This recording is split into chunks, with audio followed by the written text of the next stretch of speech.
जय हो। ओम नमो सिद्धेभ्य। ओम नमो सिद्धेभ्य। ओम नमो सिद्धेभ्य। ओम नमः सिद्धेभ्य। मंगलमय मंगलकर वीतराग ज्ञान नमोताय जाते वै अरहंतादिमा हरिमंगल करियो महा ग्रंथ पठन के काज जाते मिले समाज आवे निज पद तीन भुवन में सार वीतराग विज्ञान का शिव स्वरूप शिव का नमो योग समाधि की।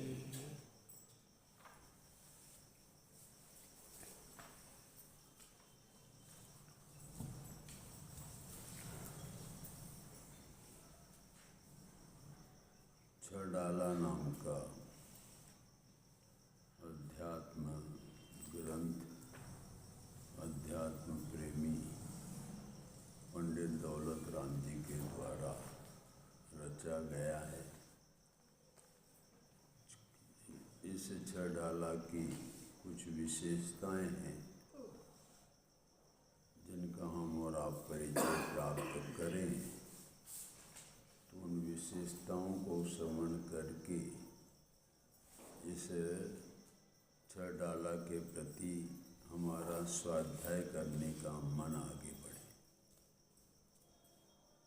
पहली विशेषता तो यह है कि यह छड़ाला ग्रंथ अध्यात्म का ग्रंथ तो है ही, किंतु सदाचार रूप नीति प्रधान ग्रंथ भी है। दूसरा, जैन दर्शन में इस छड़ाला को गीता के रूप में स्वीकार किया गया है और दूसरा लघु समय सार के रूप में भी स्वीकार किया गया है। इसलिए यह छड़ाला ग्रंथ, जिस ग्रंथ में पंडित दौलत राम जी ने गृहस्थ साधु मुनिराजों के लिए यह अत्यंत हितकारी, अनूठा और सम्यक दर्शन ज्ञान चारित्र्यरूपी मोक्ष मार्ग का साधक ग्रंथ है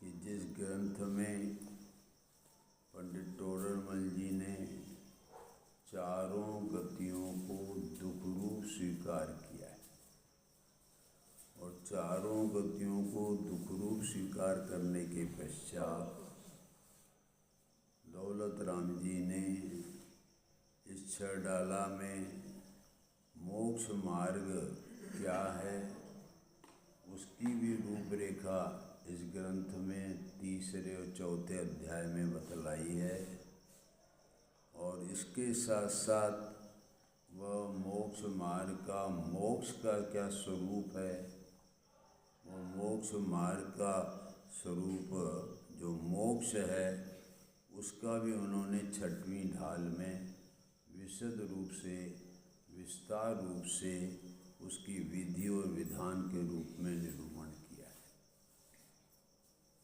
इसलिए यह छड़ाला ग्रंथ हम सब जो साधारण बुद्धि वाले हैं, जिन्हें संस्कृत और प्राकृत का ज्ञान नहीं है, वे भी इस छड़ाला के माध्यम से अपने आप को मोक्ष मार्ग में प्रयाण कर सकते हैं और यह करके अपने आप को, इस भाव को जो करने योग्य हम और आपका मोक्ष मार्ग में गमन करने का जो कार्य है वह कार्य इस भव में सरलता से हम कर सकते हैं और हम लोगों को करने का प्रयत्न करना चाहिए। और उन करने के प्रयत्न में ये छडाला हमको महान उपयोगी रूपी सिद्ध होगी। ऐसा यह छडाला नाम का ग्रंथ है, जिस ग्रंथ का हम और आप सब मंगलाचरण से इसमें पंडित दौलत राम जी ने शुभारंभ किया है। जिस मंगलाचरण में 6 बातें आई हैं। एक बात तो 3 भुवन, दूसरी बात आई है सार, तीसरी बात आई है वीतरा विज्ञानता, चौथी बात आई है शिव स्वरूप, पांचवी बात आई है शिवकार और छठवीं बात आई है वह त्रियोग समाधि का। ये 6 बातें आई हैं जिनका हम और आप सब ने गहराई से और विस्तार से इस पर विचार किया है। 3 भुवन का जब हमने विचार किया, हमें जब उसका ज्ञान हुआ तो हमें यह विदित हुआ कि हम सब मध्य लोक में आ गए हैं और यदि हमें ऊर्ध्व लोक में जाना है और ऊर्ध्व के टॉप में जाना है तो हम और आपको अपने जीवन में जो देव शास्त्र गुरु की भक्ति है, आराधना है, उसमें आपको वृद्धि करना पड़ेगा। जो आपकी देव शास्त्र गुरु की प्रति भक्ति, दर्शन, पूजन चल रहा है ना, ये पर्याप्त नहीं है। इससे आगे बढ़ना पड़ेगा। देव शास्त्र गुरु की भक्ति में हमें यह विदित होगा कि देव शास्त्र जो हमारे वीतरागी हैं, वे वीतरागी देव शास्त्र गुरु हम और आपको वीतरागता प्रकट करने का मार्ग बताएंगे। जितना जितने इनकी भक्ति में आप जाएंगे, जितनी जितनी इनकी अर्चना में जाएंगे, तो यह हम और आपको दुख से मुक्त होने का मार्ग प्रशस्त करते जाएंगे। हमारे जीवन में अभी स्वर्ग लोक तो जाने के भी शुभ भाव नहीं है और उस स्वर्ग लोक को शुभाशुभ भाव का अभाव करके सिद्ध लोक में जाने की तो बात ही कहाँ है।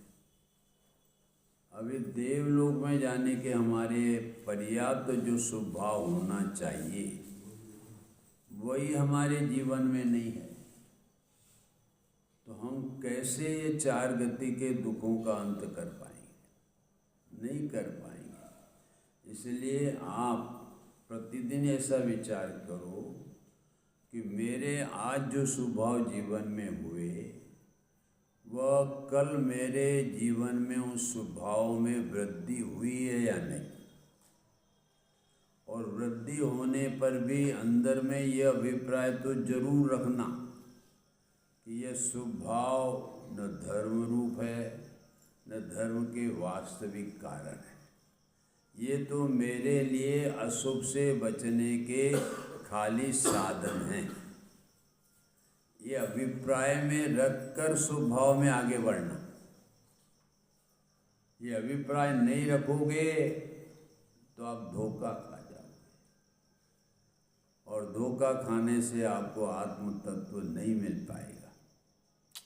इसलिए अभिप्राय में तो यही रहना। जिनवाणी में कहेंगे भी स्वभाव छोड़ो, और जिनवाणी में हर पग में आता है कि स्वभाव विभाव भाव है, दुख रूप भाव है, विकार भाव है, तो उसको तो छोड़ने की बात आएगी। किंतु वह बात आने पर भी हमारे परिणाम में यही रहना, क्योंकि अभी हमें शुद्ध भाव तो हुआ नहीं, किंतु वह शुद्ध भाव नहीं हुआ है, किंतु शुद्ध भाव में हम और आपको अशुभ से तो शुद्ध में नहीं जा पाएंगे, ये निश्चित है। अब जाएंगे तो शुभ भाव का अभाव करके ही जाएंगे, किंतु वो परिणति में शुभ भाव भी तो होवे। वो भी हमें जीवन में देवसास गुरु के प्रति स्वभाव जितने चाहिए, जितने देवसास गुरु के प्रति हमें समर्पणता चाहिए, जिनके प्रति उनके बताए हुए मार्ग पर हमें विश्वास चाहिए, वो विश्वास तो आप लाओ जीवन में। प्रतिदिन आप अपने अंदर में अवलोकन करके आत्मा को देखो कि मेरा आत्मा कहाँ जा रहा है। मेरा आत्मा को मैं मोक्ष मार्ग में ले जाना चाहता हूँ, सम्यक दर्शन ज्ञान चारित्र की प्राप्ति करने में ले जाना चाहता हूँ। तो मेरा वह मोक्ष मार्ग की प्राप्ति करने में मेरा आत्मा कल से कितना आगे बढ़ा है। नहीं तो आपका वह जो कार्य चल रहा है वो भेड़िया धसान जैसा है। आप सब भेड़ियां फिर एकदम गड्ढे में गिरेगी, एक गिरेगी तो सब गिरेंगी। क्योंकि आपको सोचना और विचारने पर ही आप आगे बढ़ेंगे। अन्यथा ये चला आ रहा है, भगवान का दर्शन कर लिया, पूजन कर लिया, भक्ति कर ली, अभिषेक कर लिया, ये बहुत कुछ हो गया, ये कुछ नहीं हुआ। ये जीरो है, जीरो धर्म के लिए। पर होंगे जरूर, किंतु इसको जीरो समझो। ये तभी आगे बढ़ोगे कि ये होने पर भी ये शुभ भाव है और मुझे इससे आगे बढ़ना है शुद्ध भाव में। और वो शुद्ध भाव का आधार यदि कोई है तो ये देह देवल में मेरा भगवान आत्मा, उसके संबंध में मैं आगे कितना बढ़ रहा हूँ, उस संबंध में आपको अपनी विचारधारा आगे बढ़ानी पड़ेगी। यदि आप धर्म चाहते हो तो, नहीं चाहते हो तो कोई बात ही नहीं है। आप आजाद हैं, स्वतंत्र हैं, चल रहा है जो चल रहा है। क्योंकि तो ये जैन कुल में आकर आपका क्या परम कर्तव्य है, ये आपको सोचना है। आप मुसलमान कुल में पैदा नहीं हुए कि जहाँ पर देव खोटे, गुरु खोटे, सास खोटे, वातावरण खोटा, वहाँ तो समझ नहीं, वो है ही नहीं वहाँ पर तो कुछ। आप तो ऐसे कुल में आए हैं कि जहाँ सब कुछ है, आपको जो चाहिए सब कुछ है। देव भी है, वितरागी देव है, गुरु भी वितरागी है, जनवाणी भी वितरागी है, जो साक्षात मुख उपदेश दे रही है। समोसन में भगवान की दिव्य ध्वनि साक्षात रूप कीर्ति है और हमारी ये मुख रूप कीर्ति। ये समोसरण ही हमारा जिन मंदिर, समोसरण से बाहर नहीं है।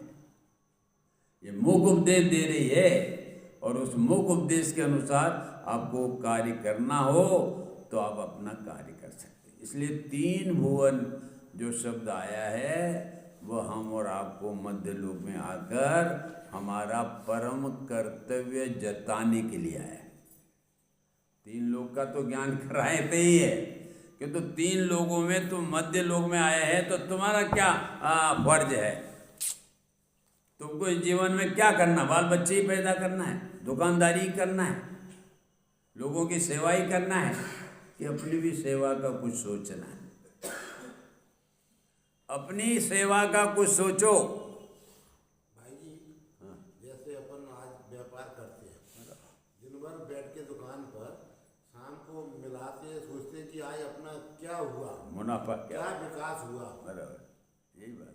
दिन भर का अपन मिलाते हैं ना, मिलाते हैं हर उसके व्यापार बारे में भी नहीं सोचते दिन भर में अपन ने आत्मा में क्या विकास किया। ये नहीं सोच पाते ना, क्योंकि रस नहीं है ना। उसका तो रस है, उससे लाभ होगा ऐसा मानते। वो पैसे का हम और आप सरवाड़ा दिन भर का निकालते हैं। ओ आज 1 लाख की आमदनी में कुछ तात्कालिक दिखता है ना भाई। हाँ, ये तात्कालिक इसको कहते हैं। तात्कालिक, वो तात्कालिक लाभ ऐसा दिखता है, इस पर नहीं देखते अपन। और इसका तात्कालिक लाभ है, वो तो झूठा लाभ है। सच्चा लाभ कहाँ है?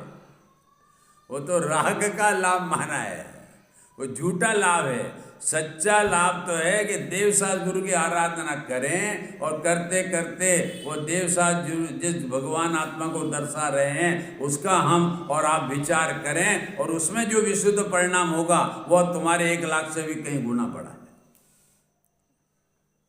वो कहीं गुना बढ़ा है। बराबर। हाँ, तात्कालिक लाओ तो मन कसाय होती है शुरू। वो तो है, वो तो उससे तो पाप बनेगा भाई जी। वो तत्काल का लाभ कह रहे ना, तो तत्काल का लाभ पुण्य का लाभ होगा कि पाप का? पाप का होगा। तो इसका अर्थ ये हुआ ना, हमने पाप में सुख माना, वो पुण्य में धर्म माना। हमारा अभिप्राय खोटा है, वो अभिप्राय बदलना पड़ेगा भाई जी। यदि जीवन को अंतिम समय में समाधि पूर्वक ले जाना हो तो अभिप्राय बदलने पड़ेंगे।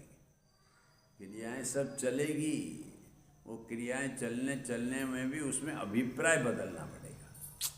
ये क्रिया मेरी नहीं, मैं नहीं, मैं करता नहीं, भोगता नहीं। और क्या बदलना पड़ेगा कि इन सब का मैं ज्ञाता, ये मेरे ज्ञेय हैं और मैं इनका जानने वाला हूँ। ऐसी दृष्टि होगी तो किसी भी पर पदार्थ के प्रति न राग होगा न द्वेष होगा, कि न किसी के प्रति इष्टपना होगा न अनिष्टपना होगा।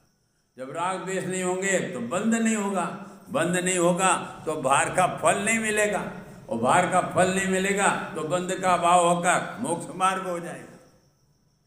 सीधी सादी बात है जैन दर्शन में, कोई गड़बड़ी बात नहीं है, कोई घुमाव करने की बात नहीं है, सीधी बात है। दोनों दो चार जैसी, ऐसी बात है जैन दर्शन की। जो कार्य करो उसका फल मिलो, ये तत्काल की बात है। दोनों दो चार जैसी। तो इसलिए तीन भुवन के उसमें तो हमने समझा कि मध्य लोक में आकर हमारा ये कर्तव्य है, ये बताना चाहते। दूसरा जो पॉइंट आया सार, तो सार का अर्थ मैंने बताया था, सार माने श्रेष्ठ, उत्तम, सर्वोत्कृष्ट। और उन्होंने यहाँ इस मंगलाचरण में दौलत राम जी ने बताया है सार माने वीतरा विज्ञान। अब ये वीतरा विज्ञानता दो रूप से सार है, एक आश्रय की अपेक्षा सार और एक प्रकट करने की अपेक्षा सार। यहाँ पर जो वीतरा विज्ञानता की बात कही है वो प्रकट रूपी वीतरा विज्ञान माने केवल ज्ञान की बात कही है। जो केवल ज्ञान है वह वीतरा विज्ञान के रूप में, यहाँ पर्याय रूप में वीतरा विज्ञानता की बात है, किंतु वो पर्याय रूपी वीतरा विज्ञानता वह हमारे द्रव्य स्वभावी वीतरा विज्ञान का आश्रय लिए बिना प्रकट होने वाली नहीं है। उसमें गर्वित आएगी, वो केवल ज्ञान जो है वो केवल ज्ञान के आश्रय केवल ज्ञान नहीं होगा। अनंत चतुष्टय जो केवल ज्ञान है, अनंत ज्ञान, अनंत दर्शन, अनंत सुख, अनंत वीर, ये अनंत चतुष्टय है। क्योंकि ये अनंत चतुष्टय के आश्रय से नहीं होंगे, ये स्वचतुष्टय के आश्रय से होंगे। अनंत चतुष्टय वो अनंत चतुष्टय के आश्रय से नहीं होंगे। जो हमारा स्वचतुष्ट है, स्वद्रव्य है, स्वक्षेत्र है, स्वकाल है, स्वभाव है, उसके आश्रय से यह अनंत चतुष्टय प्रकट होता है। किंतु अनंत चतुष्टय के आश्रय से अनंत चतुष्टय प्रकट नहीं होता है। वह अनंत चतुष्टय के प्रति का भाव शुभ भाव है, वह शुद्ध भाव नहीं, वीतराग भाव नहीं। तो यहाँ पर जो सार शब्द का है, सार माने मक्खन, अति उत्तम। इस जगत में आपको बोलो क्या अति उत्तम लगता है, श्रेष्ठ क्या लगता है, सर्वोत्कृष्ट क्या लगता है, सब अपने हृदय और छाती पर सोचे पैसा कि हमें जगत में उसकी तो खबर ही नहीं है, हमें खबर ही नहीं। अच्छा तो कोई लगता होगा, पति को पत्नी अच्छी लगती होगी, सार तो अच्छी लगती होगी भैया। पैसा, धनार्थी को पैसा अच्छा लगता है। नहीं, लोभी है। हाँ है, हाँ इंसान लोभी है तो दो चार चीजें अच्छी लगती अच्छे लगे, दो चार चीज़ें। पैसा को विकास जी का कहना है, दो चार चीज़ें। पूरा विश्व अच्छा लगता है। हाँ, अनंत चीज़ें अच्छी लगती है। पत्नी अच्छी लगती है तो पत्नी से पैदा हुआ बच्चा अच्छा लगता है, बच्चा अच्छा लगता तो खेलना अच्छा लगता है। कई वो धारा चलती है फिर उसकी, समझे। एक धारा को अच्छा माना तो अनंत धाराओं को अच्छा मानने की मान्यता का नाम है अनंतानुबंधी कषा, समझे। हर समय अनंत अनुबंधी कसाय ये अज्ञानता में करता रहता है। अनंत बंधन का कारण, अनंत अनुबंधी माने अनंत संसार का बढ़ाने का कारण। ये देह को अपना मानना वह अनंत अनुबंधी कषाय है और इससे यह अनंत संसार बढ़ जाता है। एक खाली शरीर ही मैं हूँ, शरीर मेरा है और मैं शरीर का करता हूँ, मैं शरीर का भोगता हूँ, राग मैं हूँ, राग मेरा है, मैं राग का करता हूँ, मैं राग का भोगता हूँ, और इसमें अनंत संसार बढ़ गया। अनंत अनुबंधी कषाय हो गई। कितना नुकसान हम और आपके अभिप्राय में समय समय हो रहा है, उसका हमें ज्ञान ही नहीं है। जब ज्ञान ही नहीं है तो उसको दूर कहाँ से करेंगे? बिल्कुल। ये दौलत राम जी ने लिखा, बिन जाने वा दोष गुणन को कैसे तजिए गइए। हम दोष को दोष रूप ही नहीं जाने, दोष को हमने निर्दोष बना माना। स्वभाव तो धर्म रूप है, धर्म का कारण है, उसको भला माना, तो वह स्वभाव को अभिप्राय में कब छोड़ेगा? कभी छोड़ेगा नहीं। छोड़ने योग्य ऐसा अभिप्राय नहीं आएगा उसका। छूटेगा तो अपने आचरण में क्रम क्रम से जी। क्यों? तो पहले वह अभिप्राय में छूटता है कि यह मैं नहीं, यह मेरा नहीं, और इससे मुझे कोई लाभ नहीं, इसको अपना मानने से मेरा नुकसान है। विभाव और आसुरों को अपना मानेंगे तो जीव भाव को अपना नहीं मानना चाहता, उसे नुकसान है। तो इसलिए यहाँ पर जो ये शब्द डाला ना, सार, बहुत मार्मिक शब्द डाला है उन्होंने कि 3 लोग में, ऊर्ध्व में, मध्य में, अधोलोक में कौन सार है? बोलो। वीतराग विज्ञानता। एक वीतराग विज्ञानता। ये सारा द्वादशांग का मर्म रखा है दौलत राम जी ने।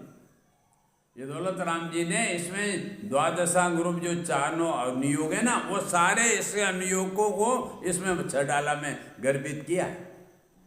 प्रथम ढाल को प्रथमानुयोग में 4 गति के दुखों की बात, और दूसरे ढाल में उन्होंने कर्णानुयोग जिसमें चौथे गुणस्थान से 12वें गुणस्थान की बात, और उपशम 6 की बात, और उसके कर्म के, मौनी कर्म के उपशम 6 की बात, ये सब बातें उन्होंने ये हमारे दूसरी ढाल और तीसरी ढाल में कर दी।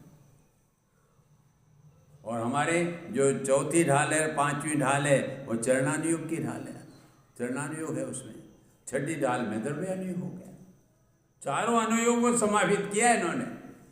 ये द्वादशांक में प्रवेश करने का ये 6 डाला द्वार है। ऐसा कहो तो कोई अतिशयोक्ति नहीं होगी। द्वादशांग में प्रवेश करने का कोई द्वार है तो ये 6 डाला, ऐसी है ये। सार शब्द कहना मैंने मार्मिक कितना वो लेकर आए होंगे, जो उनके दिमाग में ये दौड़ता होगा, इस जगत में और कोई उत्तम वस्तु अपने आत्मा के कल्याण के लिए नहीं है।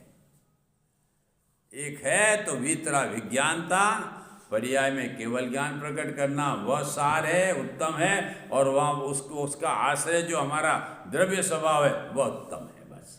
और कोई जगत में उत्तम है, इस प्रकार की बात की। और वह वीतरा विज्ञान का अर्थ तो आप समझ गए ना, राग द्वेष रहित, और विज्ञानता माने केवल ज्ञान। केवल ज्ञान राग द्वेष रहित होता है। इसका अर्थ ये हो गया कि वह वीतरा विज्ञान जो केवल ज्ञान है वह अनंत 18 दोषों से रहित है। भूख प्यास जन्म मरण सब दोषों से रहित। ऐसे हमारे अनंत परमेष्टि केवल ज्ञान के धारी होते हैं। और ये अनंत परमेष्टि का जिनागम में 6 प्रकार से निरूपण किया है। एक तीर्थंकर अनंत, एक सातिशय अनंत, एक मुख केवली अनंत, एक उपसर्ग केवली अनंत, और एक हमारे अपना है 5वां एक सामान्य केवली, और एक अंतकृत केवली। ये 6 तीर्थंकर अनंत केवली वो समोषण सहित होते हैं। उनके दिव्य ध्वनि के लिए समोषण होता है। सातिशय केवली उनको केवल ज्ञान होता है, समोषण नहीं होता। ऐसे रामचंद्र जी वह सातिशय केवली होते, क्योंकि दिव्य ध्वनि, इनकी वाणी भी खिलती है। जब समोषण में भगवान की दिव्य ध्वनि जब बंद हो जाती है तब ये 7 से केवलियों की वाणी खिरती है, जिसका लाभ वो 12 सभा के लोग लेते हैं। और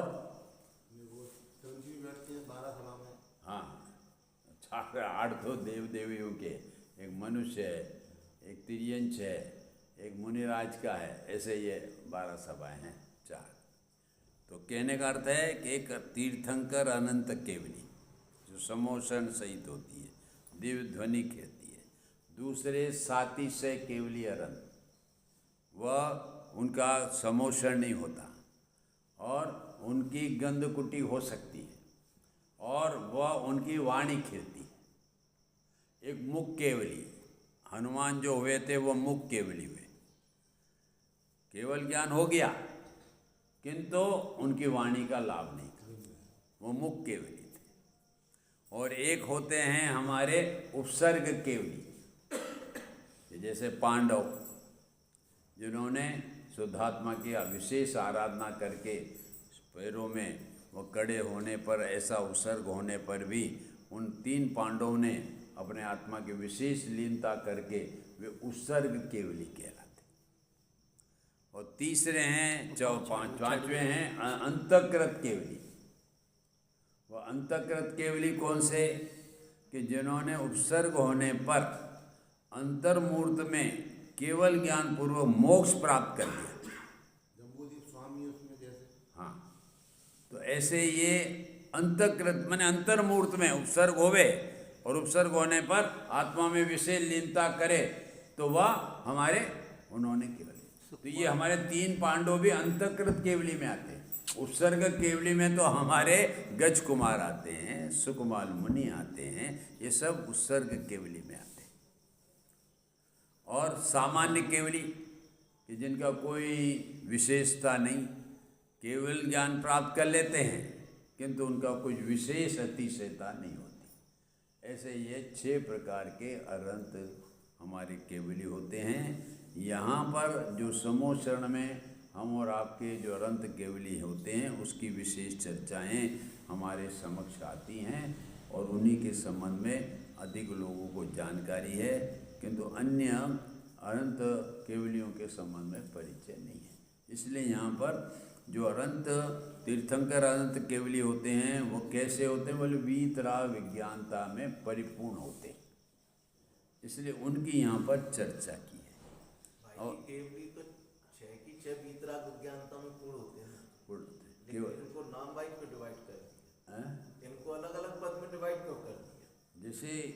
जैसे उपसर्ग केवली जिनको साधु दशा में उपसर्ग हुआ, वो उपसर्ग, समझ में आया। हाँ उपसर्ग, और फिर उपसर्ग हुआ तो वो उपसर्ग अवस्था में उन्होंने स्वरूप में विशेष लीनता करी और केवल ज्ञान प्राप्त कर लिया, तो उनको कौन सी उपमा देंगे? वो समझ में आ गई फिर लेकिन अब जैसे 5 केवली में एक ही की गंधकुटी होगी, हाँ, और बाकी की नहीं होगी, हाँ, इसके पीछे क्या रीजन? इसके जैसे उपसर्ग केवली है तो उपसर्ग केवली की नहीं होगी। जिनको 7 से पुण्य होता है उनको यह गंधकुटी का सहयोग मिलता है, और जिनको नहीं है तो वो आकाश में हमारे समोषण के ऊपर 500 धनुष और केवल ज्ञान सहित विराजमान रहते हैं। जो सामान्य केवली होते हैं, जो उपसर्ग केवली नहीं होते हैं, अंतःकृत केवली तो सिद्धालय में चले जाएंगे, उपसर्ग केवली वह केवल ज्ञान को प्राप्त कर लेंगे, और अन्य जो केवली हैं हमारे मुख केवली वे भी केवल ज्ञान प्राप्त कर लेंगे किंतु 500 धनुष ऊपर रहेंगे। और 7 से जो केवली होंगे उनकी गंधकुटी होगी, और गंधकुटी होने पर समोषण में वो विराजमान होने पर और वह उसका लाभ लेने के लिए लोग जाते हैं, उनकी वाणी खेलती तो वो लाभ है।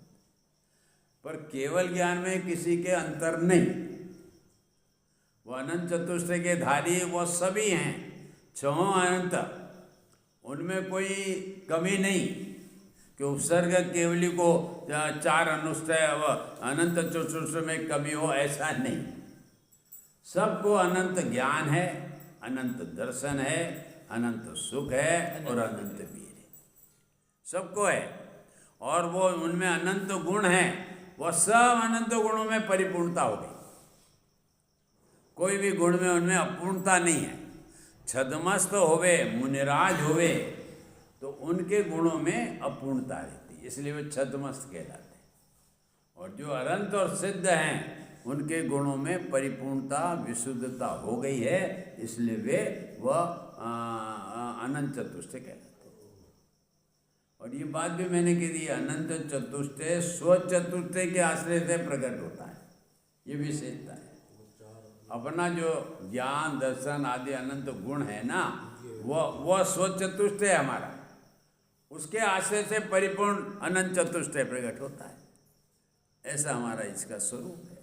तो इसलिए यहाँ पर भी हम और आप सब ये सोच लें, ये वीतरा विज्ञानता इस प्रकार से यहाँ पर नमस्कार किया है, अर्थात केवल ज्ञान को नमस्कार किया गया है, नमो त्रियोग समारिका करके। अब एक और अपन इसमें विचार करते हैं। इसमें शिव स्वरूप दिया है, 6 पॉइंट दिए ना, तो हमने अभी तीन भुवन के संबंध में सोच लिया, सार के संबंध में सोच लिया, वीतरा विज्ञानता के संबंध में सोच लिया, शिव स्वरूप, शिव माने मोक्ष स्वरूप, कल्याण, परिपूर्ण कल्याण स्वरूप। तो वह परिपूर्ण जो कल्याण बना है, मोक्ष बना है, उसका आधार कौन? तो बोले ये वीतरा विज्ञान। इस वीतरा विज्ञान के आधार से वह मोक्ष प्राप्त करेगा, अन्य के आधार से नहीं, शुभाशुभ भाव के आधार से नहीं।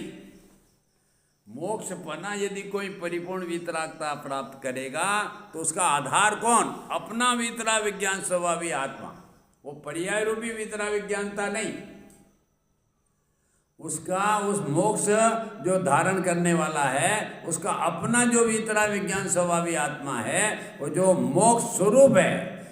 मोक्ष प्राप्त करने वाला जीव भी अपने आत्मा को मोक्ष स्वरूप माने महाआनंद स्वरूप मानता है। महाआनंद स्वरूप के आधार से वह पर्याय में वह परिपूर्ण मोक्षता प्राप्त करता है। द्रव्य शक्ति में से व्यक्ति आएगी भैया, व्यक्ति के आधार से व्यक्ति बना नहीं होगा। शक्ति है, चकवक में वह अग्नि की शक्ति है, तो उसको घिसोगे तो अग्नि प्रकट होगी। माचिस के टोपे में क्या अग्नि है तो घिसने पर प्रकट होती है, किंतु पीछे का हिस्सा घिसो तो नहीं आएगी, क्योंकि उसमें शक्ति ही नहीं है अग्नि प्रकट करने की। ऐसे हमारे द्रव्य स्वभाव में ये अनंत चतुष्टय केवल ज्ञान प्राप्त करने की और केवल ज्ञान पूर्वक मोक्ष प्राप्त करने की हमारे में शक्ति है। और वो शक्ति का पहले स्टेप है दृष्टि मुक्ति। सम्यक दर्शन होने पर वह आत्मा दृष्टि से मुक्त हो जाता है, श्रद्धा से मुक्त हो जाता है। अभी आचरण में उसकी एक कषाय का अभाव हुआ है और 4 कषाय 3 कषाय का सद्भाव है, किंतु फिर भी उसे दृष्टि मुक्त कहते हैं। दृष्टि मुक्त माने संसार से मुक्त हो गया। अब वह अल्प काल में वह मुक्त पूर्ण परिपूर्ण मुक्त दशा प्राप्त करेगा करेगा करेगा। अब उसे कोई रोक नहीं सकता। इसलिए रत्नकर्ण सावकाचार्य में कहा है कि सम्यक दर्शन ये कहता कि एक बार तुम मुझे धारण तो कर लो, मैं फिर तुम्हें मोक्ष में पहुंचाए बिना न रहूंगा नहीं। तुम भले मना भी करोगे तो कुछ नहीं चलेगा। इसलिए दौलत राम जी के डोल समय सुन चेत सियाने काल वथा मत को खोवे, यह नर भो फिर मिलन है जो सम्यक तो नहीं। इसलिए कह रहे हैं कि ऐसा सम्यक का महात्म है कि जो एक बार उसको ग्रहण करता है वो गारंटी दे देता है आपको कि अर्धपुद्गल परावर्तन के अंदर अंदर मैं तुझे मोक्ष पहुंचा दूंगा। और हम सब आनंद चाहते हैं, परिपूर्ण सुख चाहते हैं, पर उसका उपाय नहीं करना चाहते। देखो हमारे परिणामों की कैसी दुर्दशा। अर्धपुद्गल परावर्तन क्या है? अर्धपुद्गल परावर्तन काल है और असंख्यात वर्षों का है। में बहुत समय लगता है, किंतु वो इतना समय लगता है और अनंत काल की अपेक्षा बहुत थोड़ा है। अनंत काल की अपेक्षा अल्प समय में वो जाएगा। इसलिए अधिक से अधिक उसे अर्धभुतगल परावर्तन का समय लगेगा मोक्ष में जाने का, अधिक से अधिक, अन्यथा उसके पहले भी जा सकता है। तो इसलिए आप लोगों को ये दौलत राम जी यही तो सूचना दे रहे, सम्यक तो प्राप्त करने का प्रयत्न करो। आत्मदर्शन, सम्यक माने आत्मदर्शन, आत्मानुभूति, उसके लिए तुम्हें कौन रोक रहा है? बोलो। सम्यक दर्शन भी धर्म प्रकट करने के लिए कोई रोक रहा है आप लोगों को? बोलो, ग्वालियर वाले भाई बहनों को। फिर क्यों नहीं करते? क्यों? धर्म की रुचि नहीं है। धर्म जितना प्राणों से प्यारा लगना चाहिए उतना हम और आपको लग नहीं रहा है, और बाह्य पदार्थ आपको बहुत प्यारे लग रहे हैं। इसलिए कहा था, हाँ? अज्ञान विधाता है, कांटों सी पैदा हो जाती हाँ, बराबर। चेतन शरण के आंगन में। बराबर। तो इसका अज्ञान ही तो विधाता, अज्ञान का इतना जोर है कि हमारी रुचि उत्पन्न नहीं हो पाती। बिल्कुल सही है। ये भाई साहब का कहना है, ये पूजन की उन्होंने युगल जी की पूजन की लाइन पढ़ी कि अज्ञान विधाता है और चैतन्य में ये कांटों सी ये सुलझती रहती है हमारी सुबह स्वभाव। समझे? ये अज्ञानता माने हमारी नस में, जैसे सर्व के मुख में जहरी जहर है ना, बिच्छू के डंक में जैसा जहरी जहर है ना, तो ऐसे हमारे नस नस में अज्ञानता है। और वो अज्ञानता क्या? अपने को भूल जाना और पर को अपना मानना, ये अज्ञानता। कोई अज्ञानता के कोई सिंगड़े नहीं है बाहर से, अपने अंदर में ही है। क्या है? अपने स्वरूप को भूल जाना, आत्मा को भूल जाना, 24 घंटे में एक दफे भी याद नहीं करना, ये अज्ञानता है। और ये अज्ञान अंधकार इतना अंदर में हमारे चप्पे चप्पे में घुसा है कि हमें धर्म याद ही नहीं करने देता, धर्म का आधार आत्मा भी नाम लेने नहीं देता। किंतु घबराना नहीं कि पंडित जी हमारे तो अज्ञान अंदर है, इसलिए हम कैसे धर्म करें? समझे? अरे तेरा जो आत्मा है ना, सुबह दिया था, सीखिए गर्जना कर, मैं भगवान आत्मा हूं, ऐसा सन्मुख होकर गर्जना कर, तो ये अज्ञान अंधकार भागता नजर आएगा। अंजन चोर को देखो। हाँ, ऐसे महात्मा अनेक है। इसलिए अज्ञान अंधकार तो ये आपकी परिणति में गहराई से है, इसका ज्ञान कराया जाता है, किंतु आपका भगवान आत्मा से महान बलवान है, ये सोच लेना। जिसको एक क्षण में, जो अनादि से चला आ रहा है मोह अंधकार, अज्ञान अंधकार, किंतु इसको उड़ाने में कितनी देर चाहिए? एक क्षण। एक क्षण चाहिए आत्म सन्मुख की अनुभूति बस। तो तुम्हारा आत्मा का बल बढ़ा कि ये मोह अंधकार बढ़ा? आत्मा का बल बढ़ा है, मैं बड़ा हूं। ये तो ज्ञान कराया है पर तुम्हारी पर्याय का, कि तुम्हारी पर्याय में इस प्रकार से पर में अपनत्व ममत्व के कारण अज्ञान चला आ रहा है, किंतु उस अज्ञान का ज्ञान करा के वह आगे चलाने के लिए नहीं कहा है जिनवाणी में। वो तो तुम्हारी पर्याय का ज्ञान करा है, किंतु पर्याय के साथ साथ में द्रव्य स्वभाव का भी ज्ञान करा है कि इससे महान योद्धा, वह ऐसा योद्धा तुम्हारे देह देवल में भगवान आत्मा है कि वह अज्ञान अंधकार भी शत्रु को एक क्षण में नाश कर देता है। ऐसा तुम हो, यह मत भूलो, तुम उससे कई शक्तिवान ज्यादा हो, किंतु आपका पुरुषार्थ ही नहीं आगे बढ़ता। आप तो जहाँ के वहाँ कुएं में, कुल्लू में गुड़ फोड़ना चाहते हो। क्या कहावत है ना, यही है ना क्या? तो तुम्हारा यहाँ ये लश्कर का मंदिर और ये बस हो गया, बस इससे आगे कुछ नहीं। कई शिविर में जाने का भाव नहीं। बोलो विकास जी, कोई हमारे महोत्सव में पंच कल्याणक जो हमारे नर से नारायण बनने का महोत्सव, उसमें जाने का भाव नहीं, कुछ नहीं। मैं कुल्लड़े में दर्शन पूजन भक्ति करके यहाँ बस कुल्ले में गुड़ फोड़ते रहोगे, फोड़ते फोड़ते कहीं वहाँ पर पैदा हो जाओगे, वह हमारे गुड़ का जो साटा है गन्ना, उसमें पैदा हो जाओगे। और क्या जाओगे कहाँ तुम? गुड़ में तो भाई साहब गुड़ में ही फोड़ना चाहते हो ना, जैसे बाहर ही नहीं जाना चाहते। अरे पैसा बचाकर बाहर जाओ, समागम करो, क्योंकि श्रीमन ने कहा है कि ये जैन दर्शन का जो धर्म है ना, वो समागम से मिलता है। वो समागम जितना करोगे उतना अंतर में धर्म की रुचि बढ़ेगी। तो भाई जी हमारे यहाँ दोनों समय होता है, हम बाहर क्यों जाएं? इनके लाभ है ना। इसलिए विद्वान एक प्रकार के ने कई प्रकार से धर्म की विधि समझाते हैं। महेश जी अपने ढंग से समझाएंगे, मैं अपने ढंग से समझाऊंगा। उसमें अनेक प्रकार से सुनने में वो आपको ख्याल आ जाएगा, पंडित जी भी तो हमें यही कह रहे थे, तो उस बात पर विश्वास हो जाएगा। वो धर्म की विधि तो एक ही है, कि तो भिन्न भिन्न विद्वानों के माध्यम से भिन्न भिन्न प्रकार से समझाई जाती है। तो अब वो समझाई जाती है और किसी को वो समझ में आ जाए। हमको तो जैसे दाल किस पानी से चुड़ती है वो पानी लेना है बस। वो ग्वालियर के छोटा कुआं से वह मूंग की दाल चढ़ती है, सींचती है कि हमारे वह लश्कर के मंदिर के उससे पानी से छिड़ती, बस ये सोचना चाहिए। जहाँ हमें धर्म की बात सरलता सुगमता से हमारे आत्मा को उल्सित करने की मिलती हो, वहाँ जाकर कार्य करना। अरे लौकिक कार्य के लिए आप कहाँ नहीं दौड़ते,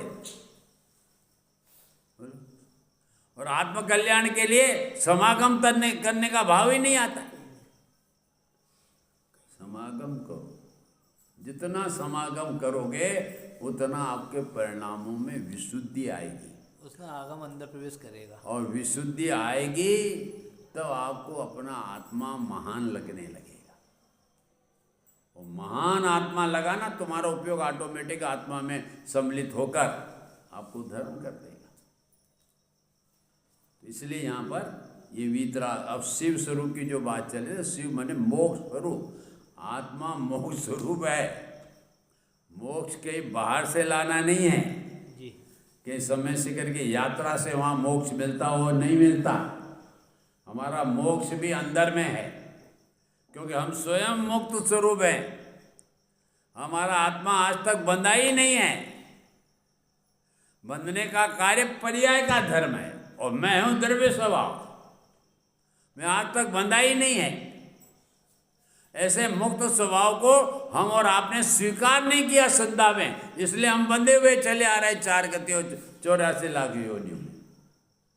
इसको स्वभाव को स्वीकार कर लो तो सब बंधन टूटने वाले हैं। कोई बंधन तुम्हारे रहने वाला नहीं है। ये मुक्त स्वभाव आत्मा को तुमने स्वीकार नहीं किया, इसलिए बंधन पर्याय में चल रहे हैं। कहीं हमारे मनुष्य पर्याय में चल रहे हैं, कहीं नरक पर्याय में चल रहे हैं, देव पर्याय में चल रहे हैं, कहीं यहाँ चल रहे हैं, वहाँ चल रहे हैं। ये सब बंधन के परिणाम हैं, प्रकार है। तो ये मुक्त स्वभाव को भूला है तो इस प्रकार के बंधन मिलेंगे। तो मुक्त स्वभाव को स्वीकार कर, मैं तो मुक्त ही हूं, मैं आज तक बंधा ही नहीं हूं।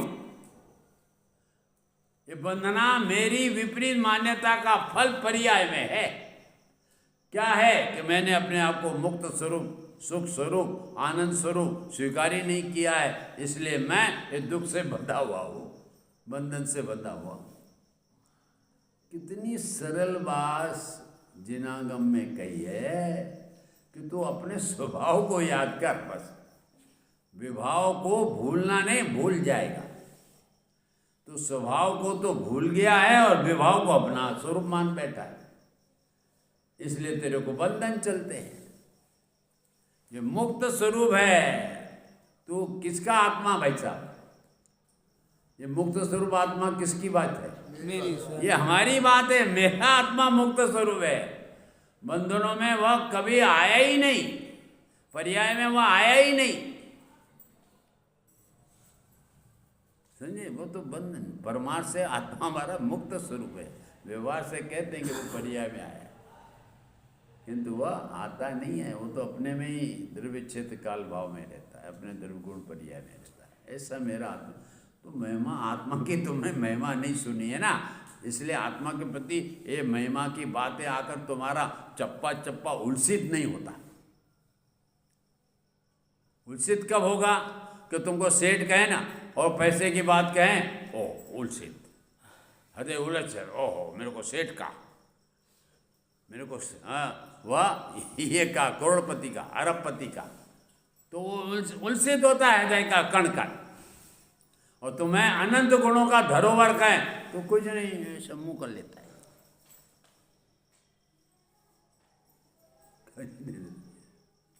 तो अनंत गुणों का समुद्र है, सम्राट है, धरोहर है, वो बात सुनकर तेरा चप्पा चप्पा उलसित नहीं होता। लाभ नहीं आता ना। हाँ, और कहते हैं लाभ लगन नजर नहीं आता, झूठा वह नजर आता है, और सत्य की बात नजर नहीं आती। तेरी नजर ही तेरी खोटी है, पर्याय से देखने की और संयोग से देखने की तेरी नजरिया ही है जी। स्वभाव से देखने के तूने कभी आज तक नजरिया ही नहीं है, इसलिए तेरे को कुछ उल्लास नहीं आता। चलो आगे बढ़े। शिव स्वरूप, शिव का, इस शिव का माने मोक्ष मार्ग। ये मोक्ष मार्ग किसके माध्यम से होता है? तो वो भीतरा विज्ञानता के माध्यम से होता है। इसलिए यहाँ भीतरा विज्ञान को सार भी कहा, मोक्ष स्वरूप भी कहा, और मोक्ष का करने वाला भी कहा। ये तीन विशेषण किए। दो हमारे टोडर मल जी ने दो ही विशेषण दिए, मंगलमय मंगलकर और मंगलकर।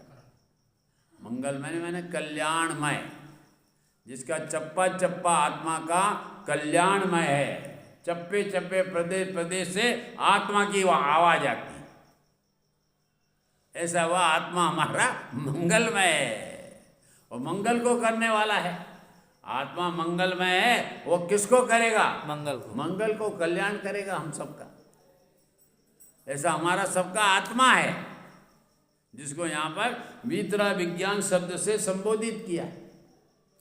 अब आगे देखो, आया है इसमें तीसरा, छठा अपना बोल, नमो त्रियोग समारे। इसकी बात अपन कल करेंगे, ये नमो त्रियोग समारे।